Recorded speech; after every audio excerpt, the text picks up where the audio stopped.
الله نحمده ونستعينه ونستغفره ونؤمن به ونتوكل عليه ونعوذ بالله من شرور أنفسنا ومن سيئات أعمالنا من يهده الله فلا مضل له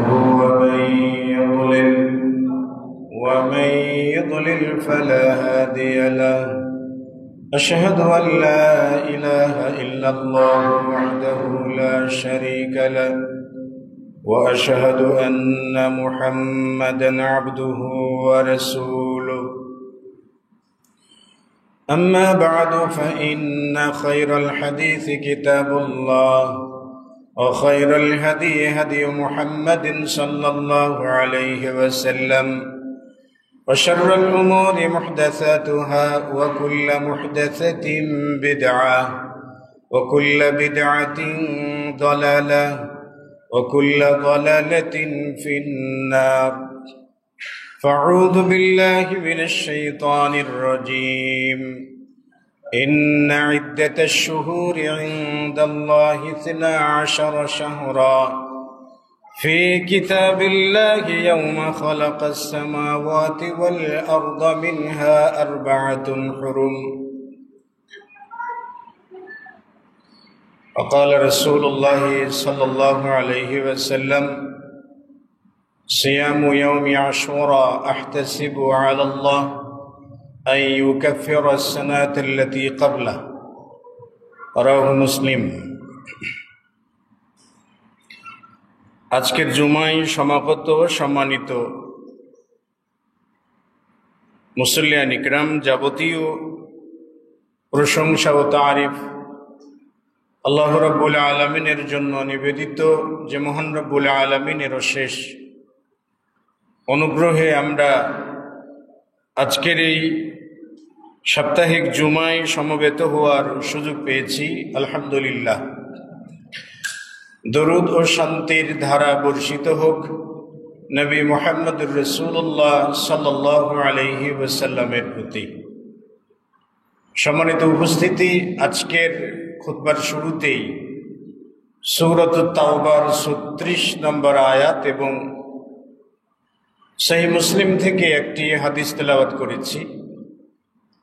এই দুটোর উপর আজকের সংক্ষিপ্ত খুতবা শেষ করার চেষ্টা করব ইনশাআল্লাহ তাআলা।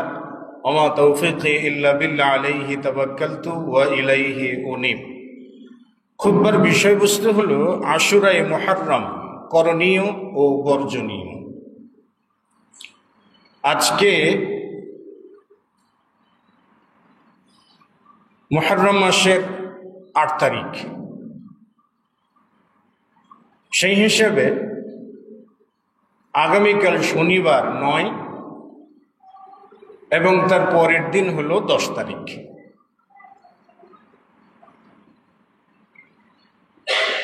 আশুরায়ে মুহররম শরীয়তের একটি ইবাদতের দিন। এই দিনে সিয়াম পালন করার বিষয়টা কোরআন ও সুন্নাহ থেকে প্রমাণিত। তবে আমাদের দেশে আশুরা উপলক্ষে অনেক কিছুর আয়োজন, মাতম, শোক সভা, অনেক কিছুই হয়ে থাকে, যেটার কোনোটাই শরীয়ত সম্মত নয়। আমরা আগে জানার চেষ্টা করি যে আমরা যে মুহররম মাসের 8 তারিখে উপস্থিত আছি, আমরা এই মুহররম মাসটা কি? রাসূল সাল্লাল্লাহু আলাইহি ওয়াসাল্লাম বলছেন যে আফদালুস সালাতি বাদাল ফরিয়দাতি সালাতুল লাইলি ওয়া আফদালুস সিয়ামি বাদা রমাদান শাহরুল্লাহিল মুহররম।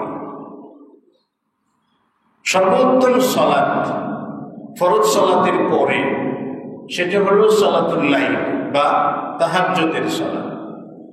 আর সর্বোত্তম সিয়াম যেটা রমজান মাস পরবর্তীতে যে সিয়ামটা সর্বশ্রেষ্ঠ সেটা হইল আশুরায়ে মুহাররম তথা মুহাররমের সিয়াম। ফজিলত আছে, শরীয়ত কর্তৃক দেওয়া ফজিলত আছে। সেই ফজিলতটা পেতে হইলে শর্ত হইল শরীয়ত যা যা করতে বলছে তাই তাই করা। এমনিতে মুহররম মাস হারাম মাস হিসেবে তার যে মর্যাদা আছে এটার মধ্যেই সীমাবদ্ধ থাকা উচিত। আল্লাহ সুবহানাহু ওয়া তাআলা বলছেন যে ইন্না ইদ্দাতাশ শুহুরি ইনদাল্লাহি 12 শাহরান ফি কিতাবিল্লাহি ইয়াওমা খালাকাস সামাওয়াতি ওয়াল আরদ।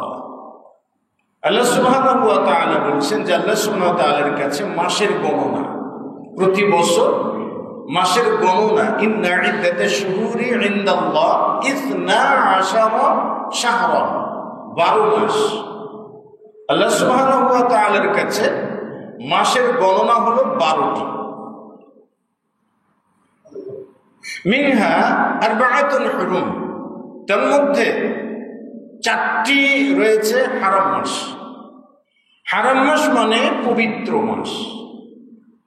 এ মাসে যুদ্ধ বিগ্রহ নিষিদ্ধ ছিল জাহিলি জামানা থেকে। এই 4টি মাসকে অনেক সম্মান করা হতো জাহিলিয়াতের সময়কাল থেকে। সে 4টি মাস হলো হারাম মাস বা পবিত্র মাস। মুহাম্মদ রাসূলুল্লাহ সাল্লাল্লাহু আলাইহি ওয়াসাল্লাম বলেছেন যে ইন্নাজ জামানা ক্বাদ ইস্তাদারা কাহাইআতিহি ইয়াওমা খালাকাল্লাহুস সামাওয়াতি ওয়াল আরদ। নিশ্চয়ই জামানা বা সময় ইস্তাদারা চলমান রয়েছে, সামনের দিকে অগ্রসরমান রয়েছে। কাহাইআতিহি ইয়াওমা খালাকাল্লাহুস সামাওয়াতি ওয়াল আরদ। আল্লাহ সুবহানাহু ওয়া তাআলা যেদিন আসমান এবং জমিন সৃষ্টি করেছেন সেই দিন থেকে এখনো পর্যন্ত সময়টা চলমান আছে, কখনো থামেনি। ইভেন কিয়ামত পর্যন্ত সেটা চলমান থাকবে, কখনো থামবে না। যখন আল্লাহ তাআলা থামতে বলবেন তখন থামবে। তো জামানা চলমান আছে, সময়কালটা চলমান আছে। ইয়াওমা খালাকাল্লাহুস সামাওয়াতি ওয়াল আরদ মিনহা আস-সানাতু 12 শাহরান। বছর হয় 12 মাসে, যেটা আমরা সকলেই জানি যে বছর হয় 12 মাসে। তা আরবি 12 মাসের মধ্যে নবী সাল্লাল্লাহু আলাইহি ওয়াসাল্লাম বলছেন যে মিনহা আরবাআতুন হুরুম। আরবি 12 মাসের মধ্যে রয়েছে 4টি মাস হলো হারাম মাস মানে পবিত্র মাস। সালাতুন মুতাওয়ালিয়াতুন, 3টি মাস একটার সাথে আরেকটা লাগানো, লাগোয়া, যেটা একেবারে ধারাবাহিক, একেবারে ধারাবাহিক। যুলকাদা ওয়া যুলহিজ্জা ওয়াল মুহররম, এই 3টি মাস হারাম। আর রাজাবু মুদার বাইনা জুমাদাই ওয়া শাবান, জুমাদাই এবং শাবানের মধ্যবর্তী যে মাস সেটা হলো রজব মাস। এই 4টি মাস হলো হারাম মাস মানে পবিত্র মাস। তো সেই হিসেবে 4টি মাসের ভিতরে মুহররম মাস রয়েছে। তাহলে মুহররম মাস হারাম মাস হিসেবে তার যে সম্মান, হারাম মাস হিসেবে তার যে মর্যাদা, ততটুকুই মর্যাদা পাবে, এর বেশি কিছু না, এর বেশি কিছু না। তার মানে আসমান জমিন সৃষ্টি থেকে যে 12টা মাসে বছর ছিল তার মধ্যে 4টে হারাম ছিল। এই 4টা মাসেরই সম্মান মর্যাদা ছিল বেশি।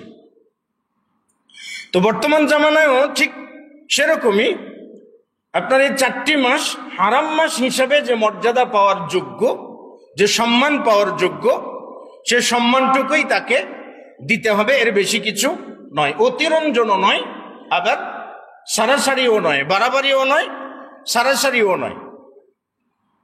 তো হারাম মাস এটার মর্যাদা যেমন আছে, কিন্তু এই মাস উপলক্ষে মুহররম মাস আগমনকে কেন্দ্র করে নববর্ষের সাজানো, আবার কি বলে মঙ্গল শোভাযাত্রার আদলে নকলে এরকম শোভাযাত্রা বের করা, এরকম কোনো কিছুই শরীয়ত সিদ্ধ নয় বা শরীয়ত কর্তৃক সমর্থিত নয়। আচ্ছা, এবারে আসুন আশুরা মুহররম। মুহররম মাসের সঙ্গে যখন আশুরা শব্দটা যোগ হয়, আশুরা শব্দটা আশারুন থেকে, আশারুন মানে হলো 10, আশারুন মানে হলো 10। এটা যখন আশের, এটার অর্থ হয় দশম। আশুরা যেটা বলা হয়, আশুরা বলতে মুহররম মাসের 10 তারিখের সংঘটিত ঘটনা, এটা হলো আশুরা। আশুরা হইল মুহররম মাসের 10 তারিখে সংঘটিত ঘটনা প্রভাব যেটা ঘটে থাকে। তাহলে এটাকে কেন্দ্র করে আশুরা, আশুরে মুহররম। তার মানে মুহররম মাসের 10 তারিখে যে সংঘটিত ঘটনা। এখন কথা হইল আশুরে মুহররম আমরা যেটা পালন করে থাকি, আশুরে মুহররম বলতে বোঝানো হয় যে হুসাইন রাদিয়াল্লাহু তাআলা আনহু শাহাদাত বরণকে কেন্দ্র করে আশুরে মুহররমের জন্ম হয়েছে। কিন্তু হুসাইন রাদিয়াল্লাহু তাআলা আনহুর জন্মেরও প্রায় 3000 বছর আগেই আশুরার জন্ম হয়েছে। হুসাইন রাদিয়াল্লাহু তাআলা আনহুর জন্মেরও প্রায় 3000 বছর আগে আশুরে মুহররমের জন্ম হয়েছে। তো আশুরে মুহররম, এই আশুরা উপলক্ষে সিয়ামের বিবরণ পাওয়া যায়। কেন সিয়াম রেখেছেন মুহাম্মদ রাসূলুল্লাহ সাল্লাল্লাহু আলাইহি ওয়াসাল্লাম, সে বিষয়টা উল্লেখ করা আছে। আব্দুল্লাহ বিন আব্বাস রাদিয়াল্লাহু তাআলা আনহুমা থেকে বর্ণিত, তিনি বর্ণনা করেছেন যে লাম্মা কাদিমান নবী সাল্লাল্লাহু আলাইহি ওয়াসাল্লাম আল মদিনা, যখন নবী মুহাম্মদ রাসূলুল্লাহ সাল্লাল্লাহু আলাইহি ওয়াসাল্লাম মদিনায় আগমন করলেন, তখন দেখলেন যে মদিনার ইহুদিরা সিয়াম পালন করে। তো রাসূল সাল্লাল্লাহু আলাইহি ওয়াসাল্লাম তাদেরকে জিজ্ঞেস করলেন যে মা হাদাল ইয়াউমুল্লাযী তাসুমুনা, এটা আবার কোন দিন যেই দিনে তোমরা সিয়াম পালন করো? এটা কোন দিন যে দিনে তোমরা সিয়াম পালন করো কেন? তখন মদিনার ইহুদিরা বলছে যে হাদা ইয়াউমুন আযীম, এটা অনেক সম্মানিত দিন, মর্যাদাবান দিন। এই দিনে ক্বাদ আনজাল্লাহু ফীহি মূসা ওয়া কওমাহু, এই দিনে আল্লাহ সুবহানাহু ওয়া তাআলা মূসা আলাইহিস সালাতু ওয়াস সালামকে এবং মূসার কওমকে মুক্তি দান করেছেন, মানে ফিরআউনের কবল থেকে মুক্তি দান করেছিলেন। যেদিন ফিরআউন ধাওয়া করেছিল মূসা আলাইহিস সালাতু ওয়াস সালামকে, আল্লাহ বললেন ইযহাব ইলা ফিরআউনা ইন্নাহু তাগা, হে মূসা তুমি ফিরআউনের কাছে যাও, সে সীমা লঙ্ঘন করেছে, তাকে দাওয়াত দাও। তিনি ফিরআউনকে যখন দাওয়াত দিলেন তখন ফিরআউন ঘটনাক্রমে ধাওয়া করল। তারপরে কি লোহিত সাগরের সামনে যখন আসলেন, সেখানে 12টা নদীর শাখা, 12টা রাস্তা তৈরি হলো, সেখান থেকে বেরিয়ে গেলেন। এই যে সংঘটিত ঘটনাটা, লোহিত সাগর পার হয়ে যেদিন মুক্তি পেয়েছেন মূসা আলাইহিস সালাতু ওয়াস সালাম, এইটা ছিল মুহররম মাসের 10 তারিখ। মদিনার ইহুদিরা নবী সাল্লাল্লাহু আলাইহি সাল্লামকে বললেন যে ক্বাদ আনজাল্লাহু ফীহি মূসা ওয়া কওমাহু, ইয়া রাসূলুল্লাহ এই দিনে আল্লাহ তাআলা মূসা আলাইহিস সালাতু ওয়াস সালামকে এবং মূসার কওম বনী ইসরাঈলকে ফিরআউনের কবল থেকে মুক্তি দিয়েছিলেন। ওয়া আগরাকা ফিরআউনা ওয়া কওমাহু, ফিরআউন এবং ফিরআউনের কওমকে এই দিনেই লোহিত সাগরে ডুবে মেরেছেন। তার মানে এই দিনে দুটো ঘটনা, একটা হইল ফিরআউন ধ্বংস হয়েছে, তার কওমের লোকেরা ধ্বংস হয়েছে, আবার মূসা আলাইহিস সালাতু ওয়াস সালাম বেঁচে গেছেন, আল্লাহ তাকে মুক্তি দান করেছেন, তার কওমকেও মুক্তি দান করেছেন। তো বনী ইসরাঈলরা বলছে, ইহুদিরা বলছে যে ফাসামাহু মূসা শুকরান লিল্লাহ, অতঃপর মূসা আলাইহিস সালাতু ওয়াস সালাম আল্লাহ তাআলার কৃতজ্ঞতা স্বরূপ সিয়াম পালন করেছিলেন। যেহেতু মূসা আলাইহিস সালাতু ওয়াস সালাম সিয়াম পালন করেছিলেন, ফানাহনু নাসুম, এই জন্য আমরাও সিয়াম পালন করি মূসা আলাইহিস সালাতু ওয়াস সালামের সম্মানার্থে। তিনি যে সিয়াম পালন করেছেন শুকরিয়া স্বরূপ, তার অনুসরণ কল্পে আমরাও করি। তখন নবী সাল্লাল্লাহু আলাইহি ওয়াসাল্লাম বললেন যে ফানাহনু আহাক্কু বিমূসা মিনকুম, নবী সাল্লাল্লাহু আলাইহি ওয়াসাল্লাম বললেন যে আমরা মূসা আলাইহিস সালাতু ওয়াস সালামের অনুসরণের ক্ষেত্রে বেশি হকদার তোমাদের থেকে। কাজে তোমরা যদি সিয়াম পালন করে থাকো তাহলে আমরাও পালন করতে পারি। ফাসামান নবী সাল্লাল্লাহু আলাইহি ওয়াসাল্লাম, অতঃপর নবী সাল্লাল্লাহু আলাইহি ওয়াসাল্লাম আশুরার সিয়াম রাখলেন। ওয়া আমারা বিসিয়ামিহি, এবং সাহাবায়ে কিরামগণদেরকেও সিয়াম পালন করার জন্য নির্দেশ দিলেন। তাইলে আশুরার সম্পর্কটা মুসা আলাইহিস সালাতু ওয়াস সালামের মুক্তি লাভের সাথে। কার সাথে? আশুরার সিয়ামের সম্পর্কটা মুসা আলাইহিস সালাতু ওয়াস সালামের মুক্তি লাভের সাথে এবং ফেরাউনের লোহিত সাগরে ডুবে মরার সাথে সম্পৃক্ত, তাই না? আর বনী ইসরাঈলরা 2100 বছর দুনিয়াতে ছিল। কত বছর? 2100 বছর এই দুনিয়াতে ছিল তারা। লম্বা হায়াত পেয়েছে তারা, বলতে ব্যক্তি না, জাতি হিসেবে তারা লম্বা হায়াত পেয়েছে। যেমন আমরা যদি বলি বাংলাদেশি জাতীয়তাবাদ, আমরা যারা যারা বিশ্বাস করি, তো আমরা বাংলাদেশিদের বয়স কত? বাংলাদেশিদের বয়স 1971 সাল থেকে এখন পর্যন্ত এই সময়কাল। এটা কিন্তু মানুষের আয়ুকাল না, আমাদের দেশের আয়ুকাল, তাই না? ওই রকম বনী ইসরাঈলদের জাতিগত আয়ুকাল ছিল 2100 বছর। এর সঙ্গে যুক্ত হয়েছে ঈসা আলাইহিস সালাতু ওয়াস সালাম এবং নবী মুহাম্মদ রাসূলুল্লাহ সাল্লাল্লাহু আলাইহি ওয়াসাল্লামের মাঝে 600 বছর। তাহলে 600 বছর আর 2100 বছর কত হইল? 2700 বছর। 2700 বছর নবী সাল্লাল্লাহু আলাইহি ওয়াসাল্লামের জন্ম থেকে শুরু করে, তাহলে রাসূল সাল্লাল্লাহু আলাইহি ওয়াসাল্লামের জন্ম থেকে শুরু করে তার গেল 63 বছর, তাই না? রাসূল সাল্লাল্লাহু আলাইহি ওয়াসাল্লামের ইন্তিকাল করেছেন 10ম হিজরিতে, আর হুসাইন রাদিয়াল্লাহু তাআলা শাহাদাত বরণ করেছেন 61 হিজরিতে, তাই না? তাহলে তার সঙ্গে আরো 51 বছর আপনি যোগ করে দেন, তাহলে বলতে পারেন 2800 থেকে 2850 বছর আগে আশুরের সাথে সম্পৃক্ত ঘটনা সংঘটিত হয়ে গেছে। তাহলে মুসা আলাইহিস সালাতু ওয়াস সালাম শুকরিয়া স্বরূপ সিয়াম পালন করেছিলেন। নবী সাল্লাল্লাহু আলাইহি ওয়াসাল্লাম বললেন যে মুসার অনুসরণ করার ক্ষেত্রে বেশি হকদার আমরাই, এর জন্য নবী সাল্লাল্লাহু আলাইহি ওয়াসাল্লাম সিয়াম পালন করলেন। সাহাবায়ে কেরামগণদেরকে সিয়ামের নির্দেশ দিলেন। তাহলে রাসূল সাল্লাল্লাহু আলাইহি ওয়াসাল্লাম সিয়াম পালন করেছেন বিধায় আমরা সিয়াম পালন করি, অন্য কোনো উদ্দেশ্য না। সুতরাং আশুরার সঙ্গে হুসাইন রাদিয়াল্লাহু তাআলা আনহুর শাহাদাত বরণের কোনো সম্পৃক্ততা নেই, বিন্দুমাত্র সম্পৃক্ততা নেই। জোর করে একটা সম্পর্ক যুক্ত করে দেওয়া হয়, কোনো সম্পৃক্ততা নেই। তাহলে রাসূল সাল্লাল্লাহু আলাইহি ওয়াসাল্লাম সিয়াম পালন করলেন এবং সাহাবায়ে কেরামগণদেরকে সিয়াম পালন করার জন্য নির্দেশ প্রদান করলেন। এই সিয়াম পালন করাটা সুন্নাত, কখনো ওয়াজিব নয়। আয়েশা রাদিয়াল্লাহু তাআলা আনহা বলছেন যে নবী সাল্লাল্লাহু আলাইহি ওয়াসাল্লাম এর পূর্বসূরি কুরাইশরা যারা ছিল, কুরাইশরা জাহেলি জামানা থেকে আশুরার সিয়াম রাখত। ওই যে ইহুদি ধর্ম থেকে পাওয়া যেটা আর কি পেয়েছে, এটা জাহেলি জামানা থেকে তারা আশুরার সিয়াম রাখত, দীর্ঘকাল যাবৎ তারা রেখেছে। রাখতে রাখতে রাখতে রাখতে লাম্মা কাদিমান নবী সাল্লাল্লাহু আলাইহি ওয়াসাল্লাম আল মদিনা, নবী সাল্লাল্লাহু আলাইহি ওয়াসাল্লাম মদিনায় যখন হিজরত করে গেলেন, তখন তিনি ইহুদিদেরকে দেখে নিজে সিয়াম পালন করলেন, সাহাবীদেরকেও সিয়াম পালন করার জন্য নির্দেশ প্রদান করলেন।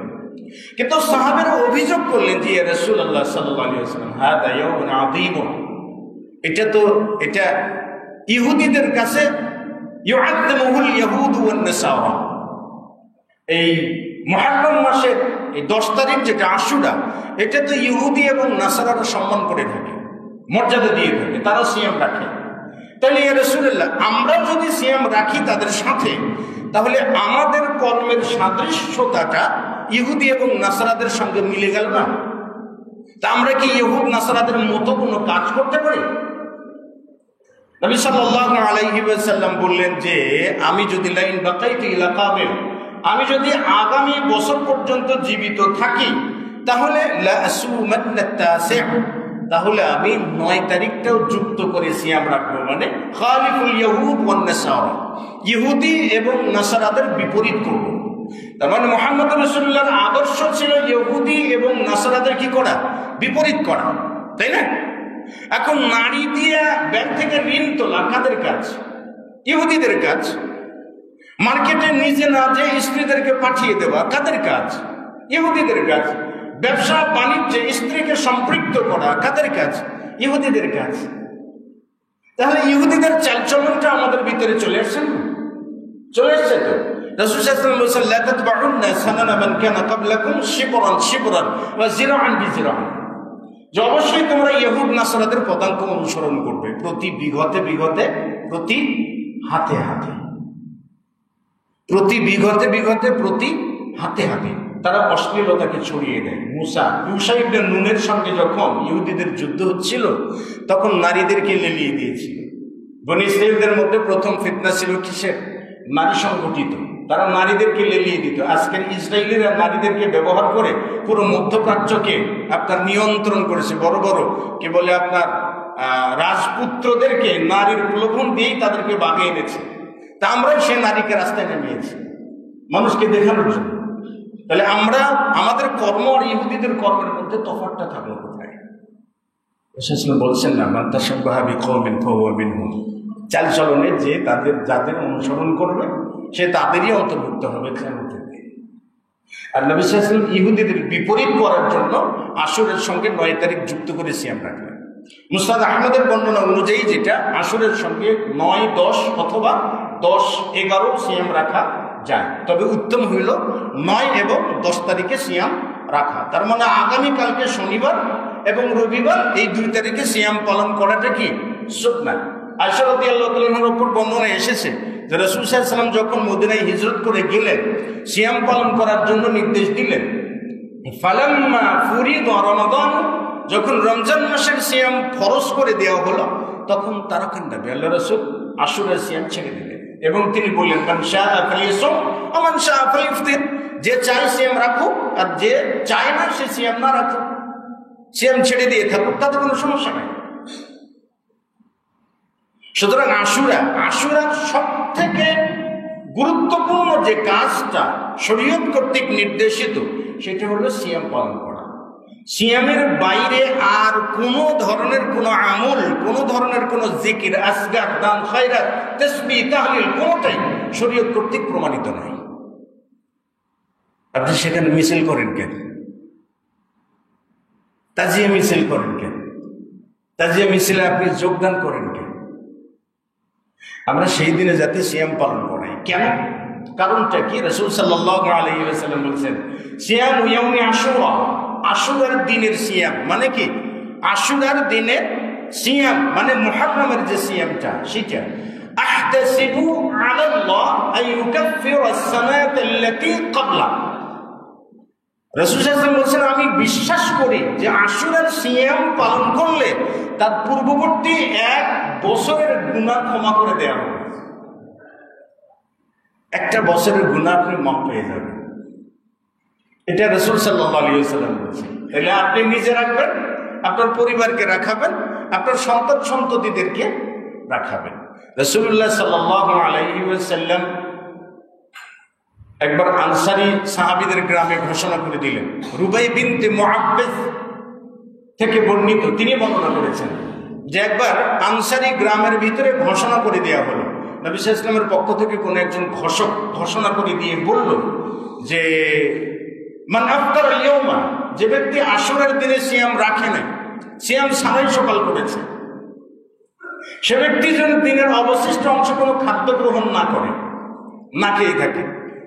আর যে ব্যক্তি আশুরার সিয়াম রেখে সকাল করেছে সে ব্যক্তি যেন সিয়াম পালন করে। রুবাই বিনতে মুআব্বিস বিন আফরা তিনি বলছেন যে ফানাহনু নাসুমু ওয়া নুসাফিমু সিবিয়ানানা, সেই দিন থেকে আমরা নিজেরা আশুরার সিয়াম রাখলাম এবং আমাদের ছোট ছোট শিশুদেরকে সিয়াম রাখলাম, নিজেরাও রাখলাম, ছোট ছোট শিশুদেরকেও সিয়াম রাখতে বললাম, মানে আমরা সিয়াম রাখালাম তাদেরকে। সিয়াম তারা রাখলো আর আমরা কি করলাম? ওয়ানাহনু নাসুমু ওয়ানাহনু নাসনাউ লাহুম, আমরা আমাদের শিশু সন্তানদের জন্য চামড়া দিয়ে কিছু খেলনা তৈরি করলাম, চামড়ার কিছু খেলনা তৈরি করলাম। যখন আমাদের শিশুরা ক্ষুধার তাড়নায় কান্নাকাটি করত তখন আমরা চামড়ার খেলনাগুলো তাদের হাতে দিতাম যাতে তারা খেলতামাশা করে, খেলাধুলা করে ইফতার পর্যন্ত যাইতে পারে। তার মানে সন্তানদেরকে ইবাদত করানোর জন্য একটু প্রলোভন দিন, একটু বিনোদন দিন, আনন্দ দিন, সঙ্গ দিন, সময় দিন। আপনি 1000 বার বলেন যে পোলাপানে বড় হয়েছে সালাত পড়তে বলি পড়ে না, কি যে মুশকিল। মুশকিল তো আপনি তৈরি করেছেন। ওকে জন্মের পর শিশুকাল থেকে তো ওকে অভ্যস্ত করতে হবে, তাই না? ওকে যদি অভ্যস্ত করেন যেমন সাহাবায়ে কিরামগণ করতেন, তাই না? তাহলে আশুরের দিনের যে বিষয়টা আছে সে বিষয়টা হলো সিয়াম পালন করা। সিয়াম ছাড়া আর অন্য কোনো আমল এই মুহররম উপলক্ষে সাব্যস্ত নয়, প্রমাণিত নয়। সেখানে তাজিয়া মিছিল, সরি কারো কথা কানে আসছে আমার, কেউ হয়তো কথা বলছেন, প্লিজ দয়া করে কথা বলবেন না খুতবার সময়। একটু খুতবার পবিত্রতা বুঝুন না। জুমার দিনে রাসূল সাল্লাল্লাহু আলাইহি ওয়াসাল্লাম বলছেন, যে ব্যক্তি জুমার দিনে কথা বলে অথবা পাথর নিয়ে খেলা করে, আর অন্য কোনো ব্যক্তি তাকে বলল যে ইচ্ছে চুপ কর, কথা হইল না, নবী সাল্লাল্লাহু আলাইহি ওয়াসাল্লাম বলছেন দুজনই জুমার ফজিলত থেকে বঞ্চিত হয়ে গেল। তার মানে কি আপনি কথা বলছেন, আপনাকে নিষেধ করলেও সে ব্যক্তি ফজিলত থেকে বঞ্চিত হয়ে যাবে। কেন? এজন্য জুমার আদব, কেউ জুমার দিনে মসজিদে কেউ কথা বলবেন না, কেউ কথা বলবেন না। যাই হোক, তাইলে সিয়াম প্রমাণিত, অন্য কোনো কিছু কি নয়, প্রমাণিত নয়। আরেকটা জিনিস সুস্পষ্টভাবে প্রমাণিত যে আশুরার সিয়াম রাখি আমরা কেন, কারণটা কি? কারণটা মুসা আলাইহিস সালাম রেখেছেন, তার অনুসরণে মুহাম্মদ রাসূলুল্লাহ রেখেছেন। মুসা আলাইহিস সালাম কেন রেখেছেন? শুকরান লিল্লাহ, আল্লাহর প্রতি কৃতজ্ঞতা স্বরূপ, তাই না? তিনি মুক্তি পেয়েছিলেন ফেরাউনের কবল থেকে, কৃতজ্ঞতা স্বরূপ। তাহলে সিয়ামের সম্পর্কটা, আশুরার সম্পর্কটা সেই মুসা আলাইহিস সালামের সাথে। হুসাইন রাদিয়াল্লাহু তাআলা আনহুর সাথে এটা কোনো সম্পর্কিত নয়, কোন ক্রমে এর সম্পর্ক হুসাইন রাদিয়াল্লাহু তাআলা আনহুর শাহাদাতের সঙ্গে সম্পর্কিত নয়। এবারে আসুন আমরা একটু ইতিহাসের পাতা ঘেঁটে দেখি। হুসাইন রাদিয়াল্লাহু তাআলা আনহুকে যারা তাজিয়ে মিছিল করছেন, যারা কি বলে বুক চাপড়াচ্ছেন এবং হাই হুসাইন বলে আত্মহুতি দিচ্ছেন, আগুনের ভিতরে ঝাঁপ দিচ্ছেন, এতগুলো বিলাপ করছেন, সারা দেশ ব্যাপী মিছিল মিটিংয়ে গল্প করে দিয়েছেন এবং পুরা মুহররম মাস ব্যাপী যারা হুসাইন রাদিয়াল্লাহু তাআলা মুহাব্বতে বিভিন্ন অনুষ্ঠান আয়োজন করবেন এবং অসংখ্য অগণিত সাহাবায়ে কেরামগণদেরকে গালি দিবেন, আমরা তাদের পরিচয়টা তুলে ধরবো আর কি। তারা আগে বলবো যে হুসাইনকে, মান হুয়াল হুসাইন রাদিয়াল্লাহু তাআলা আনহু, হুসাইন রাদিয়াল্লাহু তাআলা আনহুকে আমরা জানি যে হুসাইন রাদিয়াল্লাহু তাআলা আনহু ফাতেমা রাদিয়াল্লাহু তাআলা আনহার সন্তান, আলী রাদিয়াল্লাহু তাআলা আনহুর সন্তান, নবী মুহাম্মদুর রাসূলুল্লাহ সাল্লাল্লাহু আলাইহি ওয়াসাল্লামের ছোট নাতি, তাই না? হাসান রাদিয়াল্লাহু তাআলা আনহুর ছোট ভাই, তাই না? হাসান রাদিয়াল্লাহু তাআলা আনহুর ছোট ভাই। হাসান রাদিয়াল্লাহু তাআলা আনহু জন্মলাভ করেছেন চতুর্থ হিজরিতে, তৃতীয় হিজরিতে হাসান রাদিয়াল্লাহু তাআলা আনহু, আর হুসাইন রাদিয়াল্লাহু তাআলা আনহু জন্মলাভ করেছেন চতুর্থ হিজরিতে। শিয়া ইমাম জাফর সাদিক বলছেন যে হাসান এবং হুসাইন এই দুজনের মাঝে এক তুহুরের ব্যবধান ছিল। বলতে পারেন এক তুহুরের ব্যবধান বলতে হাসান রাদিয়াল্লাহু তাআলা আনহু যখন জন্মলাভ করেছেন তখন ফাতেমা রাদিয়াল্লাহু তাআলা আনহার নেফাস অতিক্রান্ত হয়ে যাওয়ার পর যখন পবিত্রতা অর্জন করেছেন, সেই পবিত্রতাতেই হুসাইন রাদিয়াল্লাহু তাআলা আনহু পেটে এসেছিলেন। তার মানে দুজনের মাঝে বয়সের ব্যবধান 10 থেকে 11 মাস বা সর্বোচ্চ 1 বছরের বয়সের কি হইতে পারে, ব্যবধান হতে পারে। হুসাইন রাদিয়াল্লাহু তাআলা আনহু তিনি নবী সাল্লাল্লাহু আলাইহি ওয়াসাল্লামের অত্যন্ত প্রিয় ভাজন ছিলেন, এটা সবারই জানে। হাসান হুসাইন প্রিয় ভাজন ছিলেন। যেমন একটা হাদিস এসেছে, রাসূল সাল্লাল্লাহু আলাইহি ওয়াসাল্লাম বলছেন, নবী সাল্লাল্লাহু আলাইহি ওয়াসাল্লাম খুতবা দিচ্ছিলেন মসজিদে দাঁড়িয়ে, খুতবা চলা অবস্থায় হাসান এবং হুসাইন মসজিদের সামনের দিক থেকে হেঁটে আসছেন। ইয়ামশিয়ানি ওয়া ইয়াসুরানি, হেঁটে হেঁটে আসছে আর পড়ে যাচ্ছে, হেঁটে হেঁটে আসছে আর পড়ে যাচ্ছে। আমরা যেমন আমাদের 2-3 বছরের বাচ্চা দৌড়ে আসলে পড়ে যায় না, হোঁচট খেয়ে পড়ে যায় না? ইয়ামশিয়ানি ওয়া ইয়াসুরানি, হেঁটে আসছে আর পড়ে যাচ্ছে। এটা দেখে নবী সাল্লাল্লাহু আলাইহি ওয়াসাল্লাম বলছেন যে ফালাম আসবির, আমি ধৈর্য ধারণ করতে পারলাম না, আমার 2 নাতি পড়ে যাচ্ছে আর উঠতেছে, আমি ধৈর্য ধারণ করতে পারলাম না। নবী সাল্লাল্লাহু আলাইহি ওয়াসাল্লাম বলছেন আমি খুতবা ছেড়ে দিয়ে তাদেরকে নিয়ে এসে মিম্বারের পাশে বসে রেখে তারপর নবী সাল্লাল্লাহু আলাইহি ওয়াসাল্লাম খুতবায় দাঁড়ালেন এবং বললেন যে কদ সাদাকাল্লাহ, আল্লাহ সুবহানাহু ওয়া তাআলা সত্যই বলছেন, ইন্নামা আমওয়ালুকুম ওয়া আওলাদুকুম ফিতনা, নিশ্চয়ই তোমাদের সন্তান সন্ততি এবং সম্পদ তোমাদের জন্য ফিতনা।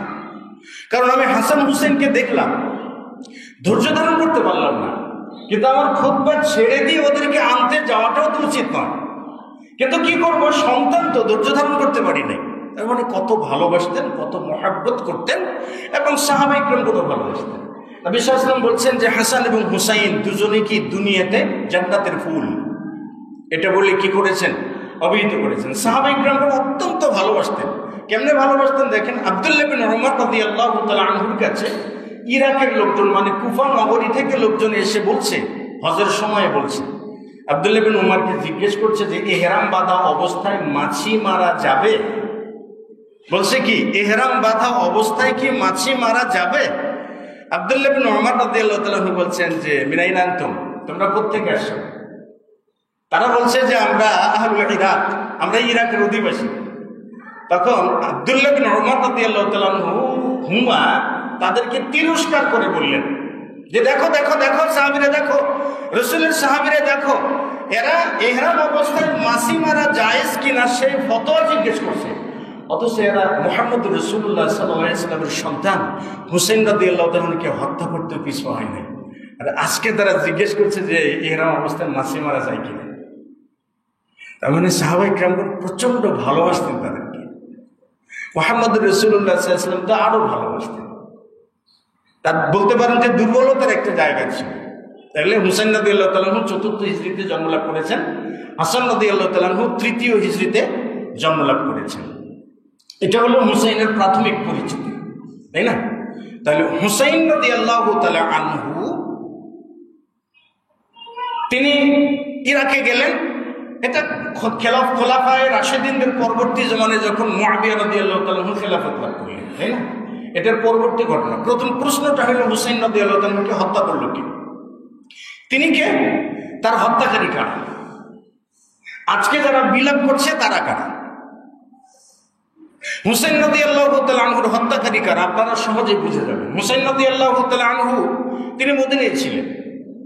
মুআবিয়া রাদিয়াল্লাহু তাআলা আনহু যখন আমির হলেন, আলী রাদিয়াল্লাহু তাআলা আনহুর ইন্তেকালের পর যখন মুআবিয়া রাদিয়াল্লাহু তাআলা আনহু আমির হলেন, বলতে পারেন যে সিরিয়ার শাসক, একচ্ছত্র শাসক নির্বাচিত হলেন, তখন হাসান রাদিয়াল্লাহু তাআলা আনহু তার বিরুদ্ধে বিদ্রোহ করার মনোভাব পোষণ করেছিলেন। মানে তার নেতৃত্বকে তিনি মেনে নেননি প্রথম পর্যায়ে। এই অবস্থাতে হুসাইন রাদিয়াল্লাহু তাআলা আনহু তিনি তার বড় ভাইকে পরামর্শ দিয়েছিলেন যে আমিরে মুআবিয়ার বিরুদ্ধে যুদ্ধ করতে হবে। হাসান রাদিয়াল্লাহু তাআলা আনহু হুসাইন রাদিয়াল্লাহু তাআলা আনহুকে বললেন যে আমার মনে হয় তোমাকে একটা ঘরের ভিতরে আটকে রেখে বাহির থেকে দরজা আটকে দেই, আর এই বিবাদগুলো মীমাংসা না হওয়া পর্যন্ত তোমার জন্য দরজা না খুলি, তোমাকে আটকে রাখি, এটি আমার মন চায়। হুসাইন রাদিয়াল্লাহু তাআলা আনহু যখন দেখলেন যে তার বড় ভাই হাসানের এই অবস্থান, তখন তিনি চুপ থাকলেন, আর কিছু বললেন না। এরপরে ধরেন মুআবিয়া চলে গেল। মুআবিয়ার জামানাতে ইয়াজিদের একটা প্রভাব প্রতিপত্তি এসেছিল। তো মুআবিয়া রাদিয়াল্লাহু তাআলা আনহু জামানার পরবর্তী জামানে ইয়াজিদ খেলাফতের বায়াত দিল, এবং আব্দুল্লাহ বিন আব্বাস, আব্দুল্লাহ বিন উমর রাদিয়াল্লাহু তাআলা আনহু সকলেই কি তার হাতে খেলাফতের বায়াত দিয়েছিলেন, ইয়াজিদের হাতে খেলাফতের বায়াত দিয়েছিলেন। কিন্তু হুসাইন রাদিয়াল্লাহু তাআলা আনহু তার হাতে খেলাফতের বায়াত দেননি। বায়াত না দিয়ে তিনি মক্কাতে চলে গেলেন। মক্কাতে যখন চলে গেলেন তখন ইয়াজিদ কি করলো জানেন? ইয়াজিদ তার প্রতিনিধিকে পাঠিয়ে দিল যে হুসাইন এবং হুসাইনের পরিবার যেন ইয়াজিদের হাতে বায়াত করে, মানে আমার খেলাফতকে স্বীকৃতি দেয়। সে মক্কাতে পাঠিয়ে দিল। আচ্ছা, ইয়াজিদ রাদিয়াল্লাহু তাআলা আনহু যখন মক্কে বলে আপনার হুসাইন রাদিয়াল্লাহু তাআলা আনহু যখন মক্কাতে অবস্থান করছেন, তখন এই কুফাবাসীরা, এই যারা বিলাপ করছে না, কারবালার ওই আপনার কারবালার প্রান্তর বানিয়েছে না, মাজার বানিয়েছে না, বুক চাপড়াচ্ছে না, এরা এই শিয়ার জাতের এরা কি করলো? চিঠি লিখলো হুসাইন রাদিয়াল্লাহু তাআলা আনহুকে। একের পর এক চিঠি, প্রায় 500টিরও বেশি চিঠি লিখেছিল তারা।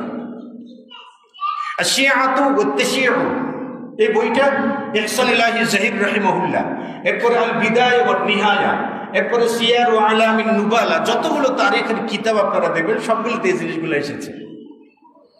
চিঠির ধরনটা ছিল কেমন দেখেন, ভালোবাসে কত। বলছে যে প্রথম হানি বিন হানি চিঠি লিখেছে। চিঠি লিখে বলছে বিসমিল্লাহির রহমানির রহিম, মিন শিআতিহিল মুমিনিন ওয়াল মুসলিমিন আম্মা বা'দু ফাহাইয়া হাল্লা নাহনু নান্তাদিরুনাক।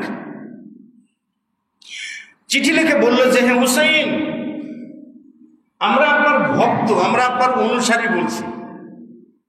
আল্লাহর নামে চিঠি লিখে আমরা আপনার ভক্ত, আমরা আপনার অনুসারী, আমরা আপনার কাছে বলছি যে আপনি আসুন। আম্মা বা'দু ফাহাইয়া হাল্লা ফাইন্নান নাস ইয়ান্তাদিরুনাক। আপনি কেন ইরাকে আসছেন না? কেন আমাদের কুফা নগরীতে কারবালায় আসছেন না? আপনার জন্য সমগ্র মানুষ অপেক্ষা করছে। লা ইমাম লাহুম গায়রুক, আপনি ছাড়া তাদের কোনো নেতা নাই। তারা কেউ ইয়াজিদের হাতে বায়াত পড়ে নাই, ইয়াজিদের হাতে কেউ বায়াত পড়ে নাই। আপনি তাড়াতাড়ি আসুন। ফাল আজলু সুম্মা আল আজলু ওয়াসসালাম, খুব দ্রুত আপনি ইরাকে চলে আসুন। এই চিঠি গেল প্রথম। দ্বিতীয় চিঠি গেল, দ্বিতীয় চিঠি ছিল আরো কড়া। নাহনু নান্তাদিরুনাক, আমরা সকলেই আপনার জন্য অপেক্ষা করছি, আমরা মৃত্যুবরণ করব দুনাকা, আপনি যদি কুফাতে না আসেন তাহলে আমরা সবাই মারা যাব। লা নাহদুরু জুমআতান ওয়ালা জামাআতান, কোন জুমার সালাতে উপস্থিত হব না, কোন জামাতেও যাব না, আপনি যদি না আসেন। এরকম করে একটার পর একটা চিঠি আসতেই থাকে। আস্তে আস্তে প্রায় 500টি চিঠি যখন এসে যায়, তখন হুসাইন রাদিয়াল্লাহু তাআলা তার ভাই মুসলিম বিন আকিলকে পাঠিয়ে দিলেন, যাও তো ইরাকের অবস্থা কি যেয়ে দেখো। মুসলিম বিন আকিল চলে গেলেন। কুফাতে যাওয়ার পরে দেখলো তার অনুসারীরা এসে হুসাইন ভেবে তাকে সমাদর করছে, তার হাতে বায়াত করল 10,000।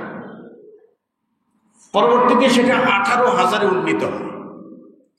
ইয়াজিদ যখন জানতে পারলো যে মুসলিম বিন আকিল কুফাতে এসেছে, তখন ইয়াজিদ ওবাইদুল্লাহ বিন জিয়াদকে প্রেরণ করে, সেই জন্য বায়াত না দেয়। ওবাইদুল্লাহ বিন জিয়াদ যখন এসে মুসলিম বিন আকিলকে হত্যা করার জন্য উত্তেজিত হলো, তখন এই মুসলিম বিন আকিলের হাতে যে 10,000 বা 18,000 কুফাবাসী শিয়ারা বায়াত করেছিল, এ সব সরেরা পালিয়ে গেল। মুসলিম বিন আকিলকে নির্মমভাবে হত্যা করা হলো। মৃত্যুর আগে তিনি বলছিলেন যে আমাকে একটা সুযোগ দিন, আমি যাতে হুসাইনকে একটা চিঠি লিখতে পারি। মুসলিম বিন আকিলের হাতে যখন 18,000 মানুষ বায়াত করলো, তখন মুসলিম বিন আকিল চিঠি লিখলেন, হে হুসাইন তুমি চলে আসো, তোমার জন্য প্রায় লক্ষাধিক অনুসারী রয়েছে। এই চিঠিটা পৌঁছে গেল হুসাইন রাদিয়াল্লাহু তাআলার কাছে। মুসলিম বিন আকিল যখন হত্যার সম্মুখে দাঁড়িয়ে গেল, তখন তিনি চিঠি লেখার অনুমতি চাইলেন। সেই চিঠিতে মুসলিম বিন আকিল লিখেছিলেন যে হুসাইন খবরদার তুমি কুফাতে আসবা না, এরা বিশ্বাসঘাতক জাতি, এরা জাতি না, এরা বিশ্বাসঘাতক জাতি, এরা তোমার বাবাকে হত্যা করেছে, তোমার ভাইয়ের উপরে অত্যাচার করেছে, এরা উমর বিন খাত্তাবকে হত্যা করেছে, এরা উসমানকে হত্যা করেছে, তুমি আসলে তোমাকে হত্যা করতে আসবে না তুমি। কিন্তু সেই চিঠিটা হুসাইন রাদিয়াল্লাহু তাআলার কাছে পৌঁছার আগেই হুসাইন রওনা দিয়ে দিয়েছে। বলতে পারেন যে আরাফার দিন যেদিন ছিল, সেই দিনে হত্যা করা হয়। এমন তার বিয়ের দিনে হত্যা করা হয় মুসলিম বিন আকিলকে। আসল ব্যাপার হলো যে হুসাইন রাদিয়াল্লাহু তাআলা যখন রওনা দিলেন বেরিয়ে পড়বেন, দেখেন বেরিয়ে পড়ার জায়গাতে তার বেরিয়ে পড়া, ইরাকের দিকে তার গমন করাটা কি সঠিক ছিল? আমরা সঠিক ব্যাঠিকের মাত্রা বোঝার চেষ্টা করি, সঠিক ছিল? আমরা তো ইয়াজিদকে কাফের বলার ক্ষেত্রে একবারে পটু। একটা জিনিস মনে করেন, আপনি যদি কাউকে কাফের বলেন, সে লোকটা যদি কাফের না হয়, তাহলে কাফের বলাটা ফেরত আসবে কার কাছে? ফেরত আসবে কার কাছে? যিনি বললেন তার কাছে। কারণ ইয়াজিদ যে কাফের ছিলেন এটার কোনো প্রমাণ নেই। তিনি একজন মুসলিম শাসক ছিলেন, এর বেশি কিছু নয়। ইয়াজিদ হুসাইন রাদিয়াল্লাহু তাআলাকে হত্যা করতে বলেন। হুসাইন রাদিয়াল্লাহু তাআলাকে হত্যা করতে ইয়াজিদ নির্দেশও দেয়নি, বলেও নাই, বিষয়টাই পরে আসে। হুসাইন রাদিয়াল্লাহু তাআলা যখন কুফাতে যাওয়ার জন্য বেরিয়ে পড়লেন, ইরাকে যাবেন, তখন আব্দুল্লাহ বিন আব্বাস রাদিয়াল্লাহু তাআলা তিনি আসলেন, এসে বলেন, হে হুসাইন, কি যেন শুনলাম তুমি নাকি ইরাকে যাবে, কুফাতে যাবে?